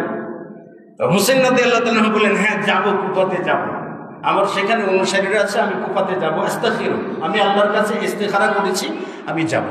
তখন আব্দুল্লাহ বিন আব্বাস রাদিয়াল্লাহু তাআলা বললেন যে, হে হুসাইন, তুমি যে জাতির কাছে যেতে চাচ্ছ না, ইরাকবাসী, এই কুফাবাসী, এরা বিশ্বাসঘাতক জাতি, এরা গাদ্দারি করেছিল তোমার বাবার সাথে, এরা গাদ্দারি করেছিল তোমার ভাই হাসানের সাথে, এরাও গাদ্দারি করেছিল উসমান বিন আফফানের সাথে। কাজে তুমি সেখানে যেও না, সেখানে তুমি যেও না। যদি তোমার যাওয়ার প্রয়োজন পড়ে তুমি ইয়ামানে যাও, ইয়ামানে তোমার বাবার অনুসারী আছে, ইয়ামানে আমাদের দিনী ভাইরা আছে, রাসূল সাল্লাল্লাহু আলাইহি ওয়াসাল্লামের সাহাবায়ে কিরামগণ আছে, সেখানে তুমি যাও, তারা তোমাকে একেবারে যত্ন সহকারে মাথার উপর উঠিয়ে রাখবে তোমাকে। তুমি ইরাকে যেও না, যাও কোথায়? ইয়ামানে। কিন্তু হুসাইন রাদিয়াল্লাহু তাআলা বললেন না, আমি ইরাকেই যাব। আব্দুল্লাহ বিন আব্বাস রাদিয়াল্লাহু তাআলা বললেন যে, হে হুসাইন, তুমি খোঁজ নিয়ে দেখো, ইরাকবাসী যদি তাদের আমির মুআবিয়ার ছেলে ইয়াজিদকে হত্যা করে থাকে, তার বিরুদ্ধে যদি বিদ্রোহ করে থাকে, তাকে যদি হত্যা করে থাকে, সরকারের আনুগত্য থেকে যদি বেরিয়ে এসে থাকে, বেরিয়ে এসে ইয়াজিদকে হত্যা করার পর যদি তোমাকে ডাকে, তাহলে তুমি বুঝবা তোমাকে তারা ভালোবেসে ডাকছে। আর যদি তারা তোমাকে আমন্ত্রণ জানায়, তাদের আমির জীবিত আছে, রাষ্ট্রীয় কাজকর্মগুলো সঠিকভাবে চলছে, যার যার জায়গায় দায়িত্ব পালন করছে, তারপরে যদি তোমাকে ডাকে, তাহলে ভেবে নেবে তোমাকে হত্যা করার জন্য ডাকছে। তো হুসাইন রাদিয়াল্লাহু তাআলা আনহু বললেন যে কুফা নগরীর এই জায়গাতে নিজে মৃত্যুবরণ করা, হত্যা হওয়া, এই মদিনায় মৃত্যুবরণ করার থেকেও আমার কাছে উত্তম। বলুন তো কথাটা কি সঠিক? সঠিক নয়। তাহলে তার যাওয়ার সিদ্ধান্তটা সঠিক ছিল। আব্দুল্লাহ বিন আব্বাস আবার এসে বলছেন যে কিছুদিন চলে গেল, তারপরে এসে বলছেন তুমি কি যাবে? যেও না। আব্দুল্লাহ বিন আব্বাস রাদিয়াল্লাহু তাআলা আনহু বললেন যে হুসাইন, আমি যদি মানুষের সমালোচনায় বিদ্ধ হওয়ার আশঙ্কা না করতাম তাহলে তোমরা ঘাট ধরে না মদিনায় বসে রাখতাম, যেতে দিতাম না তোমাকে। কিন্তু মানুষ সমালোচনা করবে যে রাসূলের নাতির সঙ্গে খারাপ ব্যবহার করছে। চলে গেলেন। তৃতীয় দিন এসে বলছেন হে হুসাইন, এত সব্বর, আমি ধৈর্য ধারণ করার চেষ্টা করলাম কিন্তু ধৈর্য ধারণ করতে পারতেছি না। তুমি কেন কুফাতে যাবে? তোমার যদি একান্ত যাওয়ার প্রয়োজন পড়ে তুমি একা যাও, তোমার পরিবারকে নিয়ে যাও না, ছোট ছোট বাচ্চা সন্তানদেরকে নিয়ে যাও না। কিন্তু বলতে পারেন যে এক রোখা সিদ্ধান্ত যেটা আর কি, যে আমি যাবো। আব্দুল্লাহ ইবনে উমর আসলেন, এসে বললেন যে হুসাইন, তোমার নাতি ছিল, তোমার নানা ছিল মুহাম্মদ রাসূলুল্লাহ সাল্লাল্লাহু আলাইহি ওয়াসাল্লাম। আল্লাহ রাব্বুল আলামিন তাকে দুনিয়ায় থাকা এবং আখিরাতের মাঝে ঐচ্ছিকতা দান করেছিলেন। মুহাম্মদ রাসূলুল্লাহ দুনিয়াদারিত্ব গ্রহণ করেন নাই, তিনি আখিরাতকে পছন্দ করে নিয়েছিলেন। কিন্তু তুমি তো দেখছি তার উল্টোটা করছো। তুমি দুনিয়াদারিত্বটাকে, শাসক হওয়া, এটাকে অগ্রাধিকার দিচ্ছ, আখিরাতকে পছন্দ করছো না। রাসূল সাল্লাল্লাহু আলাইহি ওয়াসাল্লামের নাতি হয়ে তোমার এই সিদ্ধান্ত নেওয়াটা কোনো ক্রমে সঠিক নয়। আব্দুল্লাহ বিন আমর রাদিয়াল্লাহু তাআলা আনহু এসে একই কথা বললেন, প্রতিবাদ করলেন। বড় বড় সাহাবায়ে কিরামগণ তাকে নিষেধ করেছিলেন, কারো নিষেধাজ্ঞা তিনি মানেননি। তাহলে এতগুলো নিষেধাজ্ঞা উপেক্ষা করে যাওয়াটা কি তার উচিত ছিল? আব্দুল্লাহ বিন আব্বাস কে, আব্দুল্লাহ বিন উমর কে, আব্দুল্লাহ বিন আমর কে, আব্দুল্লাহ বিন জুবাইর কে, বড় বড় সাহাবী কিরামগণদের নির্দেশ অমান্য করে তিনি গিয়েছিলেন। সুতরাং নিশ্চিতভাবেই বলা চলে হুসাইন রাদিয়াল্লাহু তাআলা আনহু এতগুলো সাহাবী কিরামগণদের পরামর্শকে উপেক্ষা করে কোনো ক্রমে কুফাতে যাওয়ার সিদ্ধান্তটা সঠিক ছিল না। কোনো সমালোচনা করছে না, তারা সমালোচনার ঊর্ধ্বে, যেহেতু তারা সাহাবী, সকল সাহাবী সমালোচনার ঊর্ধ্বে। তবে সিদ্ধান্তটা সঠিক ছিল না, এটা বলতে পারি। এইভাবে তিনি কুফায় পৌঁছে গেলেন, কারবালাতে পৌঁছে গেলেন। কারবালাতে পৌঁছে যাওয়ার পরে দেখতে পেলেন যে সাড়ে সর্বনাশ, লক্ষাধিক অনুসারী আছে, এক পিছু নাই, এক পিছু নাই। ওবায়দুল্লাহ বিন জিয়াদ আসলো, কুফাতে আসলো, অনেক ঘটনাক্রম রয়েছে। ওবায়দুল্লাহ বিন জিয়াদ আসলো। মূলত হুসাইন এখন কুফাতে যাওয়ার পরে তাকে হত্যা করলো কি? মাজমুউল ফাতাওয়া ইমাম ইবনে তাইমিয়া রাহিমাহুল্লাহ উল্লেখ করেছেন। সেখানে উল্লেখ করা আছে শামর বিন দিল জাওশান, যাকে আমরা শিমার বলে থাকি, তাই না? এই শামর বিন দিল জাওশান সে হত্যা করেছে হুসাইনকে, অথবা সিনান আল আশজাঈ, সিনান বিন আল আশজাঈ সে হত্যা করেছে, অথবা উমর বিন সাদ বিন আবি ওয়াক্কাস, সাদ বিন আবি ওয়াক্কাসের ছেলে, তিনি হত্যা করেছে। তবে সকল উলামায়ে কিরামগণদের বক্তব্যে একটা জিনিস উঠে আসে, সেটা হলো শামর বিন দিল জাওশান সেই তাকে হত্যা করেছে, হুসাইন রাদিয়াল্লাহু তাআলা আনহুকে হত্যা করেছে। সেখানে ইয়াজিদ ছিল। ইয়াজিদের ব্যাপারে মুহাম্মদ রাসূলুল্লাহ সাল্লাল্লাহু আলাইহি ওয়াসাল্লাম বলেছেন, সেই বুখারীর বর্ণনায় এসেছে যে কুসতুনতুনিয়ার অভিযানে যেই সকল ব্যক্তিরা অংশগ্রহণ করবে তারা মাগফুরুন ইনদাল্লাহ, তারা আল্লাহ তাআলার পক্ষ থেকে ক্ষমাপ্রাপ্ত। কুসতুনতুনিয়ার অভিযানের নেতা ছিলেন হুসাইন রাদিয়াল্লাহু তাআলা আনহু, আর হুসাইন রাদিয়াল্লাহু তাআলা আনহুর সহযোদ্ধা ছিল ইয়াজিদ। তাহলে ক্ষমাপ্রাপ্তদের অন্তর্ভুক্ত হইতে পারে। সুতরাং ইয়াজিদকে কি করে দেয়? হত্যা করার ক্ষেত্রে, যেমন হুসাইন রাদিয়াল্লাহু তাআলা আনহুকে হত্যা করার পর যখন তার শিরচ্ছেদ করে যখন নিয়ে যাওয়া হয়, তখন হত্যা করার ঘটনা যখন ইয়াজিদের কাছে পৌঁছে যায়, তখন ইয়াজিদ বলেছিল যে আনা আবগা আলা আহলিল ইরাক বিদুনি কতল হুসাইন, হুসাইন রাদিয়াল্লাহু তাআলা আনহুকে হত্যা করা ছাড়াই আমি কুফাবাসীদের আনুগত্যে খুশি ছিলাম, হুসাইনকে হত্যা করার দরকার ছিল না। আচ্ছা বলুন তো, তাহলে কি ইয়াজিদ কি অপরাধ করেনি? ইয়াজিদ অপরাধ করেছে, যে অপরাধের সাজা কিন্তু এখনো পাচ্ছে। ইয়েজিদের অপরাধ কয়টা? তিনটা। ইয়েজিদের অপরাধ হইল তিনটা। প্রথম অপরাধ, হুসাইন রাদিয়াল্লাহু তাআলা আনহুকে যারা হত্যা করেছে তাদের বিরুদ্ধে ইয়েজিদ কোনো পদক্ষেপ নেয়নি, কোন ধরনের কোনো বিচার শাস্তির ব্যবস্থা করেনি। এটা তার প্রথম অপরাধ। 2 নম্বর অপরাধ, মদিনা অবরোধ করে অসংখ্য অগণিত সাহাবায়ে কেরামদেরকে নির্যাতন ও হত্যা করেছিল তার বাহিনীরা, সেটার কোনো বিচার করেনি।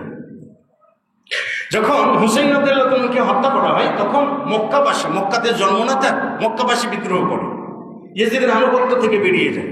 তখন ইয়েজিদ সশরীরে তার সৈন্যবাহিনী নিয়ে যে মক্কা অবরোধ করে, মক্কা অবরোধ করে সাহাবায়ে কেরামগণদেরকে নির্যাতন করতে থাকে, সাহাবায়ে কেরামগণদের স্ত্রীদেরকে নির্যাতন করতে থাকে তার বাহিনীরা। সেই জায়গায় ইয়েজিদ উপস্থিত ছিল, উপস্থিত থাকা অবস্থায় ইয়েজিদ মৃত্যুবরণ করে। 3টা অপরাধ ইয়েজিদ করেছে, যে জন্য পৃথিবী জুড়ে সমালোচিত। ওলামায়ে কেরামগণদের একটা গ্রুপ বলছে ইয়েজিদ লানাহুল্লাহ, আল্লাহ তাকে লানত করুক। আরেক দল, ছোট্ট একটা দল বলছে ইয়েজিদ রাদিয়াল্লাহু আনহু, ইয়েজিদের সঙ্গে রাদিয়াল্লাহু তাআলা আনহু যুক্ত করে দিয়েছে। আর সালফুস সালিহিন মানে সালাফদের বেশিরভাগ উলামায়ে কেরামগণদের যে কথা সেটা হলো লা ইউসাব্বু ইয়েজিদ ওয়ালা ইউহাব্বু, ইয়েজিদকে ভালোবাসা যাবে না, ওকে গালিও দেওয়া যাবে না। সালেহ বিন আহমদ বিন হাম্বল রাহিমাহুল্লাহ বলছেন যে আমি আমার বাবাকে জিজ্ঞেস করলাম, ইমাম আহমদ বিন হাম্বলের ছেলে, তিনি তার বাবাকে জিজ্ঞেস করছেন, আহমদ বিন হাম্বলকে জিজ্ঞেস করছেন যে বাবা, ইন্নান নাস ক্বাদ ইউহিব্বুনা ইয়াজিদা, মানুষেরা না ইয়াজিদকে ভালোবাসে, এটা তারা বলে যে তারা নাকি ইয়াজিদকে ভালোবাসে। তখন ইমাম আহমদ বিন হাম্বল রাহিমাহুল্লাহ বললেন যে আইয়ুহিব্বু ইয়াজিদা আহাদুন ইউমিনু বিল্লাহি ওয়াল ইয়াউমিল আখির, যে ব্যক্তি আখিরাতের প্রতি ঈমান আনে, যে ব্যক্তি আল্লাহর প্রতি ঈমান আনে, সে ব্যক্তি কি ইয়েজিদকে ভালোবাসতে পারে? তখন সালেহ বিন আহমদ বিন হাম্বল বললেন যে বাবা, তাহলে আপনি ইয়েজিদকে লানত করছেন না কেন? ইমাম আহমদ বিন হাম্বল বললেন যে ইয়া বুনাই হাল রাআইতা, তুমি কি জিন্দেগিতে কখনো আমাকে দেখেছো যে কাউকে লানত করেছি? আমি তো কাউকে লানত করি না। কেন আমি লানত করতে যাবো? রাসূল সাল্লাল্লাহু আলাইহি ওয়াসাল্লাম একজনের কি আপনার মদ পান করার পরে শাস্তি দিলেন, শাস্তি দেওয়ার পরে এক ব্যক্তি এসে বলছেন যে ইখদিকাল্লাহ, আল্লাহ তোমাকে আখদাকাল্লাহ, আল্লাহ তোমাকে লাঞ্ছনা করুক, আল্লাহ তোমাকে লানত করুক। নবী সাল্লাল্লাহু আলাইহি ওয়াসাল্লাম বললেন যে তোমরা তার জন্য লানত কামনা করো না, শয়তানকে সাহায্য করো। কাজে লানত করা কোনো মুমিনের কাজ না, এজন্য আমি লানত করি না। কিন্তু ইয়েজিদকে ভালোবাসি না, ইয়েজিদের প্রতি আমি প্রধান্বিতও থাকি না।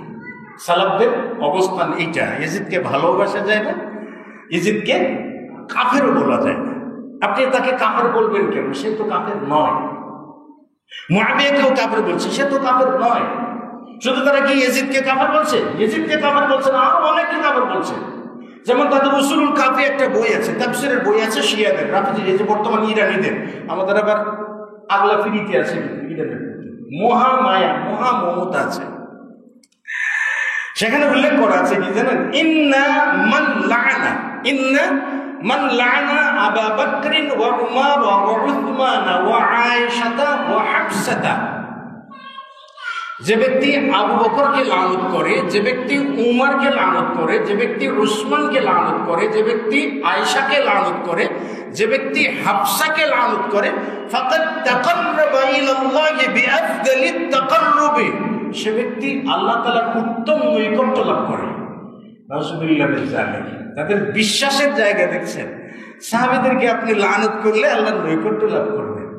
কিন্তু আবু বকর কে রে ভাই? আবু বকর তো তিনি যে ব্যক্তি সর্বপ্রথম ইসলামের দাওয়াত প্রথম যিনি গ্রহণ করেছেন।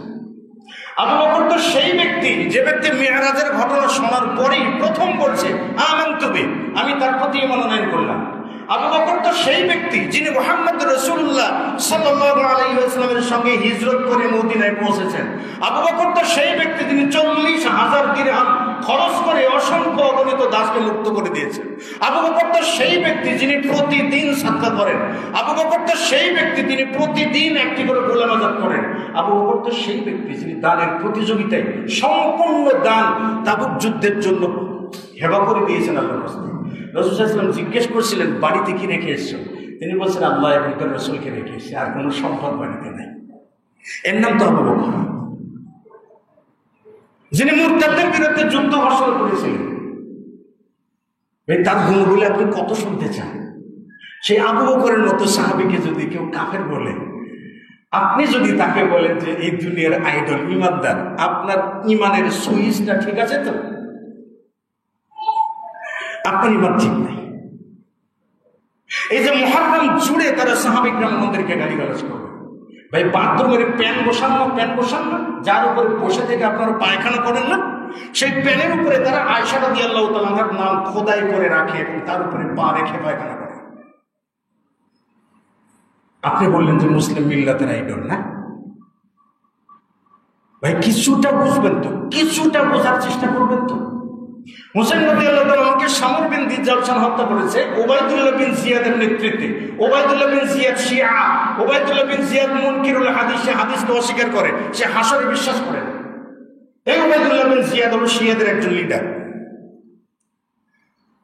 আজকে যেখানে তাকে হত্যা করা হয়েছে সেই জায়গাতে একটা মাজার করে হাই হুসাইন হাই হুসাইন হাই হুসাইন বলে বিলাপ করছে। আবার একটা হাদিস বানিয়ে ফেলছে কি জানেন? আর হাদিস এই বর্তমানের খমিনি বলছে কি জানেন? খমিনি বলছে যে তাওয়াফ বিল কারবালাতি আফদালু মিন তাওয়াফিল কাবা, কারবালায় তাওয়াফ করা কাবায় তাওয়াফ করার থেকে উত্তম। এই জন্য তাদের কাছে কারবালার মাটি সব থেকে পবিত্র। তাদের যদি নামাজ আদায় করে দেখে থাকেন তাহলে গোলাকার একটা জিনিস তাদের সিজদার কাছে থাকে, এটা হলো কারবালার মাটি। মানে আল্লাহর কি অভিশাপ দেখেছেন? কাবাতে যখন হজ করতে আসে তখন এই মাটিটা তারা নিয়ে আসে, মানে কাবার জমিনে সিজদা করার সৌভাগ্য তাদের হবে না। মানে কাবার জমিনে তাদের কাছে পবিত্র নয়, কারবালার মাটি সেখানে রেখে তার উপরে তারা সিজদা করে। নবী সাল্লাল্লাহু আলাইহি ওয়াসাল্লাম কি বলছেন যে বুনিয়াল ইসলাম আলা খামসিন শাহাদাতি আল্লা ইলাহা ইল্লাল্লাহ, ইসলাম 5টি স্তম্ভের উপরে প্রতিষ্ঠিত। প্রথমটা শাহাদাতি আল্লা ইলাহা ইল্লাল্লাহ ওয়া আন্না মুহাম্মাদুর রাসূলুল্লাহ, ইকামিস সালাতি ওয়া যাকাত ওয়াল হজ্জ ওয়া সাওমের মতো। তারা হাদিসটাকে উল্টো করে বানিয়ে নিয়েছে কি জানেন? বুনিয়াল ইসলাম আলা খামসিন, ইকামাতুস সালাহ, ইতাউজ যাকাত ওয়াল হজ্জ ওয়া সাওম ওয়া রমাদান ওয়াল বিলায়া। আল্লাহ তাআলা এক অদ্বিতীয়, এই জায়গাটাকে হযফ করে দিয়ে বিলায়াত বসে দিয়েছে, মানে তাদের 12 ইমামের প্রতি বিশ্বাস স্থাপন করা। 12 ইমামের প্রতি বিশ্বাস না করলে তার ইমান থাকে না। তার মধ্যে সর্বশেষ এখন খমেনি। আপনি আরো কত শুনবেন?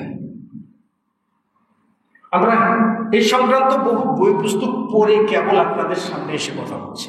উদ্দেশ্য একটাই, আপনারা সঠিকটা জানেন। কারোর প্রতি বিদ্বেষী হন সেটার জন্য নয়, কারো প্রতি থেকে আপনি সমর্থন উঠিয়ে নেবেন সেই জন্য নয়, কাউকে গালি দিবেন সেই জন্য নয়।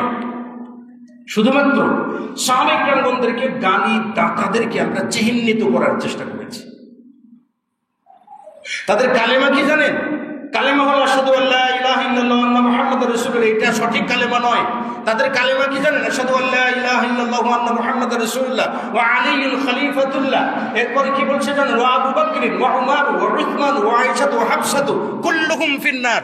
তারা সকলেই জাহান্নামী। এই তাদেরকে যদি আপনি জাহান্নামী না বলেন তাহলে আপনার ঈমান যাবেন, ঈমান থাকবে না। কিন্তু তাদের ফজিলতের ব্যাপারে তো মুহাম্মদুর রাসূলুল্লাহ বলছেন না। একটা বাগানের ভিতরে বসে আছেন, আবু মুসা আশআরী সে বাগানের প্রহরী ছিলেন। আবু মুসা আশআরীকে বললেন বাগান থেকে যে প্রবেশ করতে চায় প্রবেশ করা। বাগানের বাইরে থেকে একজন দরজা খটখট করে আসসালামু আলাইকুম বললেন। আবু মুসা আশআরী বলছেন যে আমি দরজা খুলে দেখি যে ফাইদা আবু বকরিন, আবু বকর এসেছেন। আমি নবী সাল্লাল্লাহু আলাইহি ওয়াসাল্লামকে বললাম, ইয়া রাসূলুল্লাহ আবু বকর আসছেন। তখন নবী সাল্লাল্লাহু আলাইহি ওয়াসাল্লাম বললেন যে তাকে প্রবেশ করতে দাও, তাকে প্রবেশ করতে দাও। ইফতাহ লাহুল বাব, তার জন্য দরজা খুলে দাও। ওয়া বাশশিরহু বিল জান্নাহ, তার জন্য জান্নাতের সুখবর দাও। এরপরে দ্বিতীয় ব্যক্তি আসছেন, দ্বিতীয় ব্যক্তি উমর। নবী সাল্লাল্লাহু আলাইহি ওয়াসাল্লাম বললেন যে উমরকেও জান্নাতের সুখবর দাও, প্রবেশের অনুমতি দাও। এরপর আসছে উসমান রাদিয়াল্লাহু তাআলা, বলে উসমানকে প্রবেশের অনুমতি দাও এবং তার জন্য জান্নাতের সুখবর দাও, তবে তার জন্য মুসিবত রয়েছে, বালা মুসিবত আছে। তার মানে 3 জন ব্যক্তি জান্নাতি, যেটা মুহাম্মদুর রাসূলুল্লাহর জবান থেকে বেরিয়ে এসেছে। উহুদ পাহাড়ের উপরে উঠেছিলেন, উহুদ পাহাড় কাঁপতেছিল।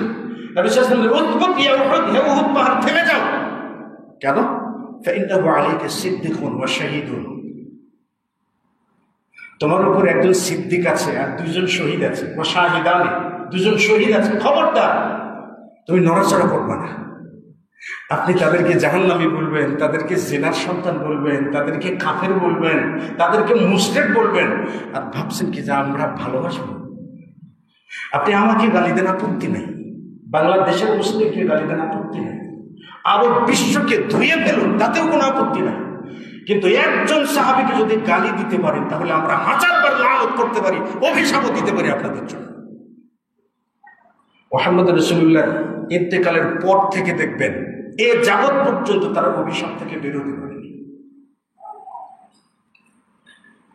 ওই তারাই, এই কুফাতে তারাই হুসাইন রাদিয়াল্লাহু তাআলা আনহুকে হত্যা করেছে, যারা আজকে বিলাপ করছে। কাজে ইয়েজিদ হত্যা করেনি, তবে ইয়েজিদের অপরাধ ছিল যেই জন্য পৃথিবীতে এত লাঞ্ছিত হচ্ছে। এখন কথা হলো হুসাইন রাদিয়াল্লাহু তাআলা আনহুর শাহাদাত বরণকে কেন্দ্র করে আমাদের অবস্থানটা কি? আমরা বলি আসরের সঙ্গে কোনো সম্পর্ক নেই, কাকতালীয় ভাবে এটা মিলে গেছে, আসরের সাথে আমাদের কোনো সম্পর্ক নাই। আচ্ছা, এখন হুসাইন রাদিয়াল্লাহু তাআলা শাহাদাত বরণকে কেন্দ্র করে আমাদের অবস্থান কি? শাহাদাতের মাধ্যমে আল্লাহ তাআলা হুসাইন রাদিয়াল্লাহু তাআলার মর্যাদা বাড়িয়েছে। আল্লাহ তাআলা কি বলছেন? লা তাহসাবান্নাল্লাযীনা কুতিলু ফী সাবিলিল্লাহি আমওয়াত বাল আহইয়াউ ইনদা রাব্বিহিম ইরযাকুন। যারা আল্লাহর রাস্তায় শাহাদাত বরণ করে তাদেরকে মৃত বলো না, বরং তারা আল্লাহর পক্ষ থেকে রিজিক প্রাপ্ত। শহীদ ব্যক্তিদের আত্মা সবুজ পাখির ভিতরে ফিট করে দেওয়া হয়, জান্নাতের যেখানে ইচ্ছা সেখানে তারা ভ্রমণ করে। এরপর আরশে আজিমের নিচে ঝুলন্ত স্বর্ণ দিয়ে তৈরি করা বাসা, সেখানে তারা রাত্রি যাপন করে, বিশ্রাম করে। তার মানে জান্নাতের যেখানে ইচ্ছা সেখানে তারা ঘুরে বেড়ায়। শহীদ ব্যক্তির রক্ত জমিনে পড়ার আগেই অতীতের সমস্ত গুনাহ আল্লাহ সুবহানাহু ওয়া তাআলা মাফ করে দেন, ঋণের গুনাহ বাদ দিয়ে। তাহলে শাহাদাতের মর্যাদা হুসাইন রাদিয়াল্লাহু তাআলা পেয়েছেন না?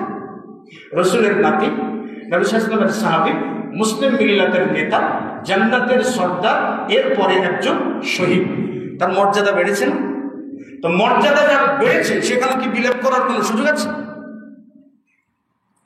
যে জন্য আমরা এই দিবসটাকে কেন্দ্র করে কি কোনো ধরনের কোনো মাতম কোনো কিছু আমরা করি না। কারণ বালা মুসিবত তাকে আল্লাহ বেশি দেন, ইনকানা দীন হুসুল বানিস্তাতে বালাউ, যার ইমান যত মজবুত তার বালা মুসিবত তত কঠিন হয়। হুসাইন রাদিয়াল্লাহু তাআলা ইমানটা ছিল অলঙ্ঘনীয় পর্বতের মতো, যেটা ভেদ করা যায় না। এই জন্য তার বালা মুসিবতটাও কি ছিল? অনেক বড় ছিল। দুই নম্বর যে বিষয়টা হলো, হুসাইন রাদিয়াল্লাহু তাআলা আনহু থেকে বেশি মর্যাদাবান ছিলেন তার ভাই হাসান।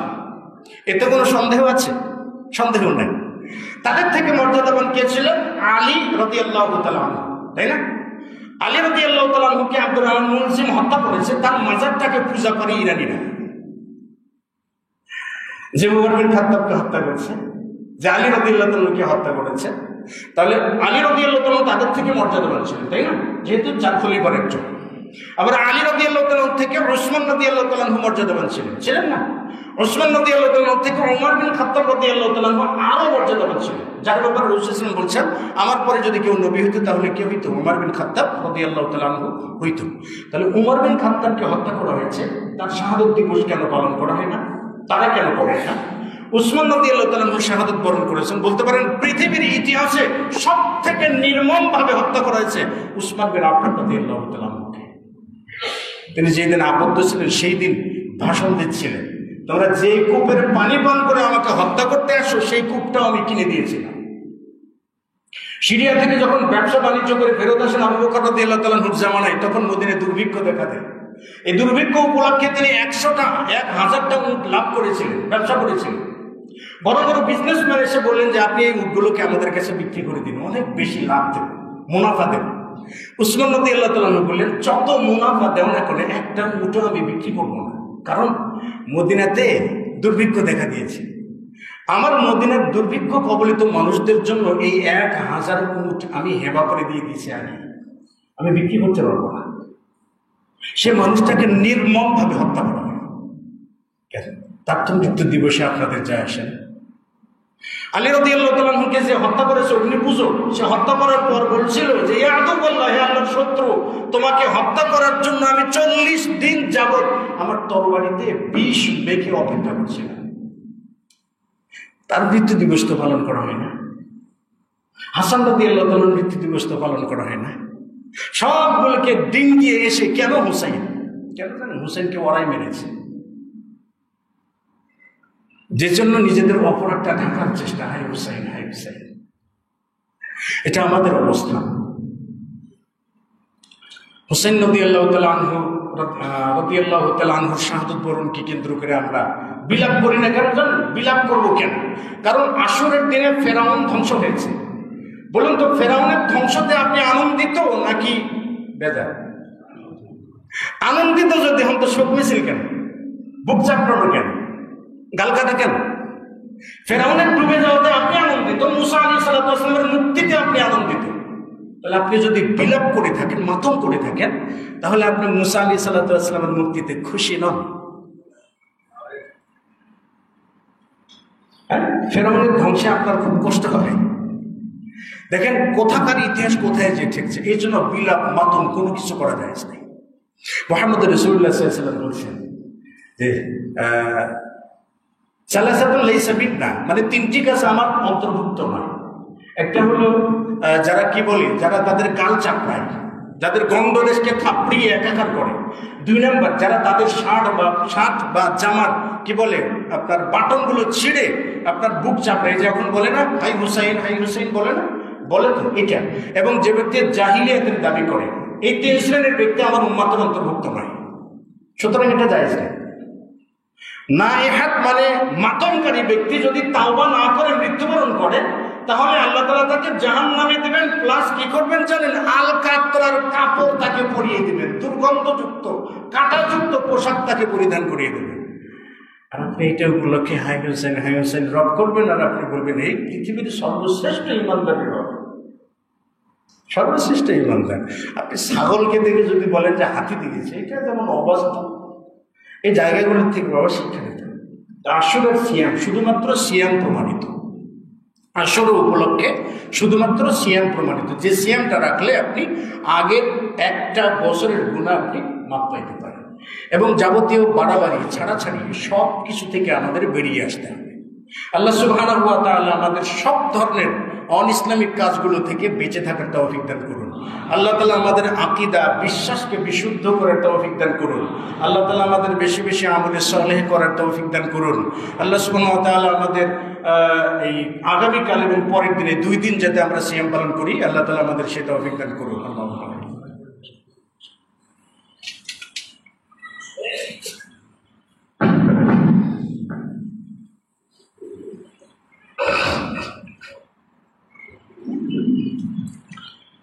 আলহামদুলিল্লাহ রাব্বিল আলামিন ওয়াসসালাতু ওয়াসসালামু আলা নবিয়িনা মুহাম্মদ ওয়া আলা আলিহি ওয়া সাহবিহি আজমাইন। সম্মানিত উপস্থিতি, এক ভাই আমেরিকা প্রবাসী, তিনি অসুস্থ রয়েছেন, আবু সুফিয়ান নাম, তিনি অসুস্থ রয়েছেন। আপনাদের সকলের কাছে দোয়া প্রার্থী, সকলেই দোয়া করবেন তার জন্য, জেনে আল্লাহ তাআলা তাকে অতি সত্তর সুস্থতা দান করেন। লা বাসা তুহুর ইনশাআল্লাহ, দিবিল বাস রাব্বান নাস উশফিয়ান্তা শাফি লা শিফাআ ইল্লা শিফাউকা শিফাআ লা ইউগাদিরু সাকামা। এখানে যারা উপস্থিত রয়েছেন আল্লাহ সুবহানাহু ওয়া তাআলা সকলকে কবুল করে নিন, এবং এই মসজিদ এবং মাদ্রাসার সাথে যারা সম্পৃক্ত রয়েছেন আল্লাহ সুবহানাহু ওয়া তাআলা তাদের প্রতিও রহম করুন, সকলকে সুস্থ রাখুন।